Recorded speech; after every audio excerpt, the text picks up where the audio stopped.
ലാലിഗയിൽ ആദ്യ ജയം സ്വന്തമാക്കി ചാമ്പ്യന്മാരായ റയൽ മാഡ്രിഡ്. ഇന്ന് സാന്റിയാഗോ ബെർണബ്യൂവിൽ നടന്ന മത്സരത്തിൽ വയ്യഡോൾഡിനെയാണ് റയൽ മാഡ്രിഡ് പരാജയപ്പെടുത്തിയത്. എതിരില്ലാത്ത 3 ഗോളുകളുടെ വമ്പൻ ജയമാണ് റയൽ സ്വന്തമാക്കിയത്. സൂപ്പർ താരം കിലിയൻ എംബാപ്പയ്ക്ക് ഇന്നും ലാലിഗയിൽ അക്കൗണ്ട് തുറക്കാനായില്ല. അതേസമയം എംബാപ്പയ്ക്ക് പകരം കളത്തിലെത്തിയ എൻട്രിക് റയലിനായി തൻ്റെ ആദ്യ ഗോൾ കണ്ടെത്തി. ഗോൾ രഹിതമായിരുന്നു മത്സരത്തിൻ്റെ ആദ്യ പകുതി. രണ്ടാം പകുതിയിൽ 50-ാം മിനിറ്റിൽ ഒരു ഫ്രീ കിക്കിൽ നിന്ന് ഫെഡറിക്കോ വൽവെർദെ റയലിൻ്റെ അക്കൗണ്ട് തുറന്നു.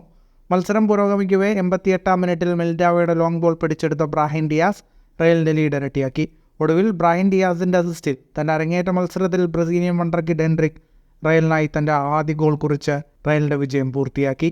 മത്സരത്തിലെ കണക്കുകളിലേക്ക് വന്നാൽ 65% സമയവും ബോൾ പൊസിഷൻ റയൽ മാഡ്രിഡിനായിരുന്നു. 17 ഷോട്ടുകളാണ് റയൽ മാഡ്രിഡ് തൊടുത്തത്. 9 എണ്ണം ഷോട്ട് ഓൺ ടാർഗറ്റ്. 650 പാസുകൾ 91% കൃത്യതയോടെ റയൽ മാഡ്രിഡ് പൂർത്തിയാക്കി. 8 ഷോട്ടുകൾ തൊടുത്ത വയ്യഡോൾഡിൻ്റെ ഒറ്റ ഷോട്ട് പോലും ഓൺ ടാർഗറ്റിലുണ്ടായിരുന്നില്ല. ജയത്തോടെ ലീഗിൽ റയൽ മാഡ്രിഡിന് 2 മത്സരങ്ങളിൽ നിന്ന് 4 പോയിൻ്റായി. ഓഗസ്റ്റ് 30-ന് ലാസ് പാൽമാസിനെതിരായാണ് ലീഗിൽ റയൽ മാഡ്രിഡിൻ്റെ അടുത്ത മത്സരം. ഫുട്ബോൾ ലോകത്തെ കൂടുതൽ വാർത്തകൾക്കും വിശേഷങ്ങൾക്കുമായി സ്പോർട്സ് കഫേ ഇപ്പോൾ തന്നെ സബ്സ്ക്രൈബ് ചെയ്യുക.